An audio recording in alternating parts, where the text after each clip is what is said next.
So hello guys, welcome back again on my YouTube channel. And आज की video में हम बात करने वाले हैं कैसे आप अपने शॉपिफाई स्टोर पे पिन कोड वैलिडेटर लगा सकते हो। सो बेसिकली जैसे कि आप यहाँ पे देख सकते हो, ये एक पिन कोड वैलिडेटर है जहाँ पर आप अगर कोई भी पिन कोड डालते हो तो वैलिडेट करेगा उस पर सर्विस अवेलेबल है कि नहीं। सो अब बात यहाँ पे आती है कि कैसे कस्टमर को पता चलेगा कि उसके पिन कोड पे सर्विस अवेलेबल है या नहीं। तो आप इसे अपने एंड से डालोगे तो बेसिकली यहाँ पर आपको एक सेटिंग मिलेगी थीम के अंदर, जो कि अभी हम आगे बनाने वाले वीडियो में कैसे बनाना है। सो बेसिकली आपको यहाँ पे वो सारे पिन कोड डालने हैं बाय सेपरेटेड कोमा। आपको एक कोमा लगाना है, देन पिन कोड डालना है, फिर कोमा लगाना है, देन पिन कोड डालना है, और यहाँ पर आपको सारे वो पिन कोड डालना है जिस पे आप सर्विस दे रहे हो। और मैं आपको एक बात बता दूँ, बेसिकली इंडिया के लिए है क्योंकि इसमें एक API लगी हुई है जो कि इंडिया के पिन कोड को फैच करता है। सो यहाँ पर ये वर्क कैसे करता है वो मैं आपको बता देता हूँ। सो बेसिकली अगर यहाँ पर आप कोई भी पिन कोड डालते हो, फॉर एग्जांपल सबसे पहले आप कोई वैलिड पिन कोड डालेंगे, तो जैसे कि ये वैलिड पिन कोड है, ओके। सो यहाँ पर क्या है, currently not delivering to this pin code, but यहाँ पर ये बता रहा है कि ये दादा घोष भवन सेंटर न्यू दिल्ली का पिन कोड है। सो इसकी सबसे खास बात ये है कि आपको बताएगा कि पिन कोड कहाँ है, बट यहाँ पे सर्विस अवेलेबल नहीं है। सो यहाँ पर जो ऐड टू बटन का है, ऐड टू कार्ड का बटन है और बाय इट नाउ का बटन है, वो डिसेबल हो गया क्योंकि यहाँ पे सर्विस अवेलेबल नहीं है, ओके। एंड यहाँ पर आप जैसे कि देख सकते हो, अगर मैं यहाँ पर कोई वैलिड पिन कोड डालूँ जिसपे कि हम सर्विस दे रहे हैं, ओके, तो ये उसे चेक करेगा और यहाँ पर जो है पिन कोड अवेलेबल है और इसे ऐड टू कार्ड और बाय बटन को इनेबल कर देगा, तो यूजर यहाँ से परचेस कर सकता है। बट अगर आप चाहते हो कि यहाँ पर इनवैलिड पिन कोड होने के बाद भी यूजर परचेस कर सके, तो यहाँ पर आपको एक ऑप्शन मिलेगा disable by button, enable by button, ठीक है। तो अगर आप इसे ऑन करते हो तो क्या होगा कि अगर कस्टमर इनवैलिड पिन कोड डाल या आप उस पिन कोड पर सर्विस नहीं दे रहे होंगे तो ऐड टू कार्ड का बटन जो है वो डिसेबल हो जाएगा। सो अगर यहाँ पर आप इसे डिसेबल कर सकते हैं तो कस्टमर इनवैलिड पिन कोड पे भी ऐड टू कार्ड कर सकता है, बट मैं आपको सजेस्ट करूँगा आप इसे इनेबल करके रखें अगर आप पिन कोड वैलिडेटर लगा रहे हैं तो। देन अब इसको कैसे अप्लाई करना है आपके स्टोर पे, इसके ऊपर बात कर लेते हैं। तो बेसिकली सबसे पहले क्या करना है, आपको जाना है अपने शॉपिफाई स्टोर पे एंड आपको बनानी है एक ग्लोबल सेटिंग। सो आज की वीडियो में मैं आपको ये भी बताऊंगा कि कैसे आप ग्लोबल सेटिंग बना सकते हैं। सो फॉर एग्जांपल ये मेरी न्यू थीम है, इसको मैं पब्लिश कर लेता हूँ ताकि मैं आपको समझा सकूँ इसमें कि कैसे आपको ऐड करना है। तो बेसिकली ये मैंने लाइव कर दिया है एंड इसका मैं प्रीव्यू ऑन कर लेता हूँ, साथ ही मैं इसको एडिट कोड पर चला जाता हूँ। इसका मैंने एडिटर ओपन कर लिया है एंड इसका कस्टमाइज वाला सेक्शन भी मैं ओपन कर लेता हूँ पेज, ताकि यहाँ पर मैं प्रीव्यू दिखता रहे। सो बेसिकली यहाँ पर सबसे पहले जो करना है, आपको एक ग्लोबल सेटिंग बनानी है। सो बेसिकली मैं आपको बता दूँ ग्लोबल सेटिंग होती क्या है। अगर आप यहाँ पे सेटिंग पे जाते हैं तो आपको मल्टीपल सेटिंग मिलती है, जैसे कि एनिमेशन, लेआउट, लोगो, कलर, जो कि सेटिंग आपके पूरे वेबसाइट पर ग्लोबल होती है, उसे कहते हैं ग्लोबल सेटिंग।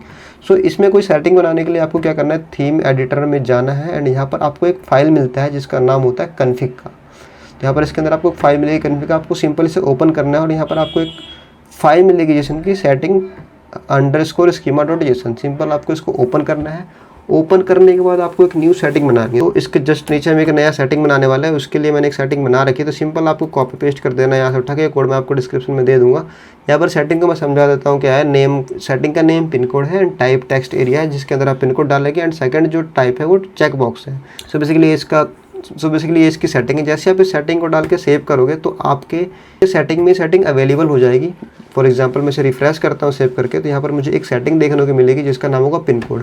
अब पिन कोड के अंदर आप देख सकते हैं यहाँ पर पिन कोड्स का ऑप्शन है एंड यहाँ पर डिसेबल बाय बटन का ऑप्शन है। तो मैं इसे इनेबल करता हूँ एंड इसके अंदर कुछ पिन कोड डाल देता हूँ। फॉर एग्जाम्पल ये पिन कोड मैं सेम उठाता हूँ एंड इसके अंदर डाल देता हूँ, जो कि मेरा पुराना वाला था, जिसको मैं कट कर देता हूँ एंड सेव कर देता हूँ, ठीक है। इतना करने के बाद आपको क्या करना है, आपको मिलेगा ये कोड। तो सिंपल आपको सबसे पहले सबसे नीचे आना है एंड एक कुछ स्कीमा है जो कि आपको डालना है मेन प्रोडक्ट पेज पे। तो आपको यहाँ ओपन करना है main product page and and में जाके आपको यहाँ पे स्कीमा डालना है। तो स्कीमा आप कहीं पे भी डाल सकते हो, जहाँ पे आपको अच्छा लगे आप वहाँ पे डाल सकते हो, किसी भी टाइप के नीचे। फॉर एग्जांपल यहाँ पर मैं कोई प्राइस या इन्वेंट्री के नीचे डालने वाला हूँ। सो यहाँ पर जैसे कि आप देख सकते हैं बहुत सारी स्कीमा है, मैं ये रेटिंग के जस्ट नीचे ये स्कीमा डाल दूंगा एंड सेव कर दूंगा जिसका नाम है पिन कोड।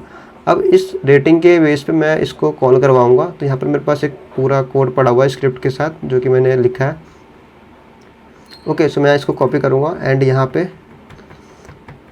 केस के अंदर जो वैन वाला कंडीशन है उसके अंदर मैं डाल दूँगा।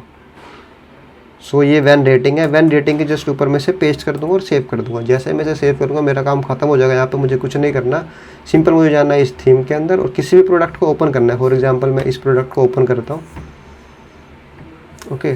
तो तो जैसे मैं इस प्रोडक्ट को ओपन करूँगा तो मेरे पास यहाँ पर एक सेक्शन आ जाएगा। बेसिकली वो कैसे आएगा मैं आपको बताता हूँ। आपको यहाँ पे जाना है एंड यहाँ पर प्लस के आइकन पे क्लिक करना है। जैसे आप करोगे यहाँ पे क्लिक तो यहाँ पर पिन कोड का एक ऑप्शन आ जाएगा। आपको सिंपल उसे सेलेक्ट करना है, इसको ड्रैग एंड ड्रॉप करके आप ऊपर नीचे ला सकते हो। तो आप बाय बटन के ऊपर या इन्वेंटरी के ऊपर कहीं भी से रख सकते हो और आपको सिंपल सेव कर देना है। जैसे आप इसे सेव करोगे ये जो वैलिडेटर है आपके स्टोर पे अप्लाई हो जाएगा। एंड अगर इसमें आप कोई भी पिन कोड डालते हो, फॉर एग्जांपल मैं पहले सेटिंग भी खोल लेता हूँ, यहाँ से लाइव आपको दिखाता रहूँगा। तो यहाँ पर मैं एक पिन कोड डालता हूँ। अब बाय डिफ़ॉल्ट अभी बाय बटन जो है मेरा डिसेबल है, ओके। एंड अगर मैं यहाँ पे कोई पिन कोड डालता हूँ, फॉर एग्जांपल यहाँ पे 11001 है, ओके, 1110001 है, तो 1110001 डालता हूँ। तो यहाँ पर क्योंकि मैंने सेटिंग में डाल रखी है स्कीमा, क्योंकि मैंने ग्लोबल सेटिंग में ये पिन कोड अलाउ कर रखा है, इसलिए यहाँ पे दिखा रहा है कि डिलीवरी अवेलेबल है। एंड ये ऐड टू कार्ट का जो बटन है वो इनेबल हो गया है। बट फॉर एग्जांपल मैं एक ऐसा पिन कोड डालता हूँ जो कि मेरी सेटिंग में नहीं है, तो उस पिन कोड को फैच तो कर लेगा वो वैलिड है कि नहीं, बट यहाँ ऐड टू कार्ट और बाय बटन डिसेबल हो जाएगा और वहाँ पे एक मैसेज आ जाएगा कि पिन कोड पर डिलीवरी अवेलेबल नहीं है। अब इन एग्जाम्पल अगर कोई गलत पिन कोड डालता है जो कि पिन कोड वैलिड ही नहीं है, तो उस केस में क्या होगा, ये इनवैलिड पिन कोड बताएगा, क्योंकि पिन कोड वैलिड ही नहीं है, ये कोई वैलिड पिन कोड है ही नहीं।